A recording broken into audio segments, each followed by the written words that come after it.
ইহুদি বসতিতে আঘাত হানছে হামাসের রকেট।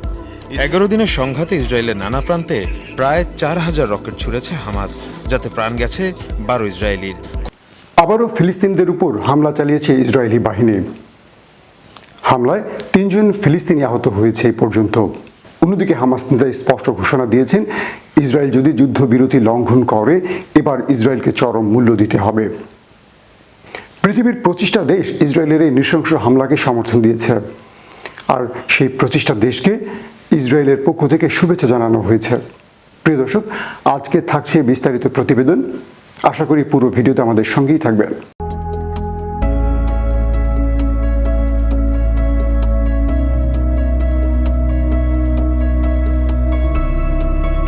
আসসালামু আলাইকুম, সবাইকে স্বাগত জানাচ্ছি মাসুম মাহবুব।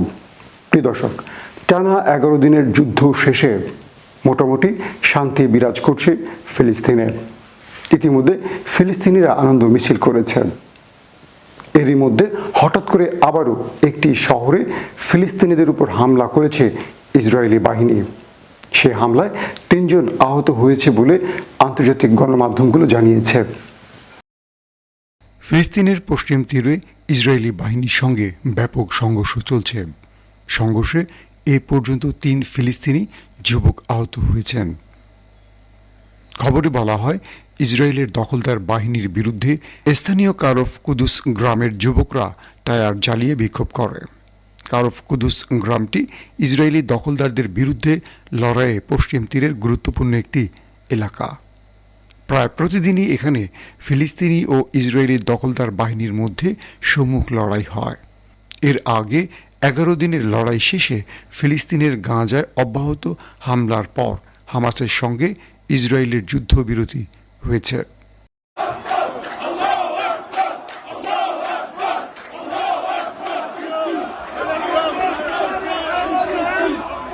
হামাস এবং ইসরায়েলের মধ্যে যুদ্ধ বন্ধে বেশ কিছু শর্ত ছিল। হামাস বলছে, সেই শর্তগুলো যদি মেনে চলে ইসরায়েল, তবে এই অঞ্চলে শান্তি বিরাজ করবে। যদি ইসরায়েল সেই শর্তগুলো মেনে না চলে, সেক্ষেত্রে আবারও সংঘর্ষ বেঁধে যেতে পারে। হামাসের পক্ষ থেকে বলা হয়েছে, মসজিদুল আকসা অবশ্যই ইসরায়েলি বাহিনীকে ছেড়ে যেতে হবে। আসুন আরেকটা প্রতিবেদন দেখে আসে। টানা 11 দিন রক্তক্ষয়ী সংঘর্ষের পর ইসরায়েল ফিলিস্তিনের মধ্যে যুদ্ধবিরতি কার্যকর হয়েছে। শান্তির সুবাতাস বইছে মধ্যপ্রাচ্যের যুদ্ধ বিধ্বস্ত এই অঞ্চলটিতে। গাজা নিয়ন্ত্রণকারী ফিলিস্তিনের ইসলামী প্রতিরোধ আন্দোলন হামাস মিশরের মধ্যস্থতায় এ অস্ত্রবিরতি মেনে নিয়েছে কিছু শর্তে। ওইসব শর্ত লঙ্ঘন হলে আবারও রকেট হামলা চালাবে বলে ঘোষণা দিয়েছে হামাস। সংগঠনটি বলছে, যতক্ষণ পর্যন্ত তেল আবিব এটি মেনে চলবে, ততক্ষণ পর্যন্ত হামাসও তা বাস্তবায়ন করবে। শর্তে কি ছিল একটু জেনে আসে। হামাসের পলিটিক্যাল ব্যুরোর প্রধানের গণমাধ্যম বিষয়ক উপদেষ্টা তাহের আল নুন গাজার সাংবাদিকদের বলেছেন, গাজায় হামলা বন্ধের পাশাপাশি আল আকসা মসজিদ ও শেখ জাররা এলাকা থেকে সেনা সরিয়ে নেয়ার যে প্রতিশ্রুতি ইসরায়েল দিয়েছে, তা যতক্ষণ পর্যন্ত মেনে তেল আবিব চলবে, ততক্ষণ পর্যন্ত হামাসও যুদ্ধবিরতি বাস্তবায়ন করবে। এই শর্ত দেওয়ার মাধ্যমে হামাস মূলত বোঝাতে চেয়েছে, যুদ্ধবিরতি প্রতিষ্ঠার আগ পর্যন্ত সংঘর্ষে তারা শক্তিশালী অবস্থানে ছিল এবং ইসরায়েল প্রতিশ্রুতি ভঙ্গ করলে তাকে পরিণতি ভোগ করতে হবে। হামাসের শীর্ষস্থানীয় নেতা ওসামা হামদান যুদ্ধবিরতি বিষয়টি নিশ্চিত করেছেন। তিনি লেবাননের আল মায়াদিন টেলিভিশনকে বলেছেন, প্রতিরোধ আন্দোলনের মধ্যস্থতাকারীদের পক্ষ থেকে এই নিশ্চয়তা পেয়েছে যে গাজার উপর আক্রমণ বন্ধ হবে। ওসামা হামাদান বৃহস্পতিবার রাতে আরও বলেছেন, জেরুজালেম শহরে শেখ জাররা এলাকা এবং আল আকসা মসজিদ থেকে ইসরায়েলি সেনা প্রত্যাহারের ব্যাপারে আমরা মধ্যস্থতাকারীদের মাধ্যমে নিশ্চয়তা পেয়েছি। ইসরায়েলের পক্ষ থেকে যুদ্ধবিরতি মেনে নেয়ার ঘোষণাকে ফিলিস্তিনদের বিজয় বলেও মনে করছেন ওসামা হামদান। তিনি বলেন, ইসরায়েলের এই সিদ্ধান্তের মাধ্যমে ফিলিস্তিনিদের বিজয় সুনিশ্চিত হয়েছে। হামাস নেতা আরও বলেছেন, ঘোষণা এলেও যুদ্ধবিরতি চুক্তির খুঁটিনাটি চূড়ান্ত না হওয়া পর্যন্ত তারা সতর্ক অবস্থানে থাকবেন। অস্ত্রবিরতির উদ্যোগকে স্বাগত জানিয়েছে ফিলিস্তিন সরকার। গত 11 দিনের হামলা চলাকালে ফিলিস্তিনি প্রেসিডেন্ট মাহমুদ আব্বাসের ভূমিকা অনেকটা গুরুত্বহীন ছিল। হামাস ফাতাহ দ্বন্দ্বে পশ্চিম তীর ও পূর্ব জেরুজালেমে ক্ষমতাসীন ফাতাহ দলের নিযুক্ত ফিলিস্তিনি প্রধানমন্ত্রী মোহাম্মদ শাতাহ বলেন, মিশরের নেতৃত্বে আন্তর্জাতিক চুক্তির যুদ্ধবিরতি চুক্তিতে সাফল্যকে আমরা স্বাগত জানাই। গাজার স্বাস্থ্য কর্মকর্তারা জানান, এবারের 11 দিনের সংঘর্ষে 232 জন ফিলিস্তিনি প্রাণ হারিয়েছে। এদের মধ্যে 65 জন শিশু। ইসরায়েলি কামানের গোলা ও বিমান হামলায় আহত হয়েছে আরও 2000-এর কাছাকাছি। এ যুদ্ধে কার লাভ কার ক্ষতি হয়েছে এমন পরিসংখ্যান নিয়ে বসছে আন্তর্জাতিক রাজনৈতিক বিশ্লেষকরা। এদিকে ইসরায়েলের প্রধানমন্ত্রী বলেছেন, ইসরায়েলের এ যুদ্ধে হামাসের সঙ্গে একটি ভিন্ন সমীকরণ সৃষ্টি হয়েছে। কি সেই সমীকরণ? আসুন জেনে আসে। হামাসের সঙ্গে ইসরায়েলের সমীকরণ পরিবর্তন হয়েছে বলে জানিয়েছে ইসরায়েলের প্রধানমন্ত্রী বেনিয়ামিন নেতানিয়াহু। হামাসের সঙ্গে নাটকীয়ভাবে যুদ্ধবিরতির প্রসঙ্গে শুক্রবার ইসরায়েলের রাজধানী তেল আবিবে এক সংবাদ সম্মেলনে তিনি এই মন্তব্য করেন। নেতানিয়াহু বলেন, হামাস ও ইসরায়েলি জনগণ সবকিছু জানতে পারছে না। একটা সময় পরে আমাদের সব অর্জন জানানো হবে। তিনি বলেন, এই পরিস্থিতিতে আমি বলবো, কোনো অনর্থক পথে না গিয়ে আমরা কিছু সাহসী ও উদ্ভাবনীয় কার্যক্রমে হাত দিতে পারি। বিবিসি জানায়, যুদ্ধবিরতি নিয়ে নিজেদের অবস্থান মিশরকে জানিয়েছে ইসরায়েল। এই যুদ্ধবিরতি নিয়ে আলোচনায় সক্রিয় ভূমিকা পালন করেছে মিশর।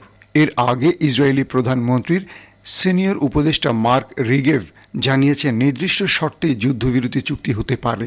সেই শর্তে তেল আবিব ও জেরুজালেমে হামলা বন্ধ করতে হবে হামাসকে। গাজা থেকে রকেট হামলার কারণে সেখানকার ইসরায়েলি নাগরিকরা আতঙ্কের মধ্যে ছিলেন বলে তিনি মন্তব্য করেন। ইসরায়েলি সংবাদ মাধ্যম হারেজাত জানায়, শুক্রবার রাত 2টা থেকে যুদ্ধবিরতি কার্যকর হয়েছে। সময়ের সাথে সাথে হামাস নিজেদের রকেটের সক্ষমতা বাড়িয়েছে। এদের অস্ত্রাগারে এমন রকেটও আছে যার পাল্লা 200 কিলোমিটার।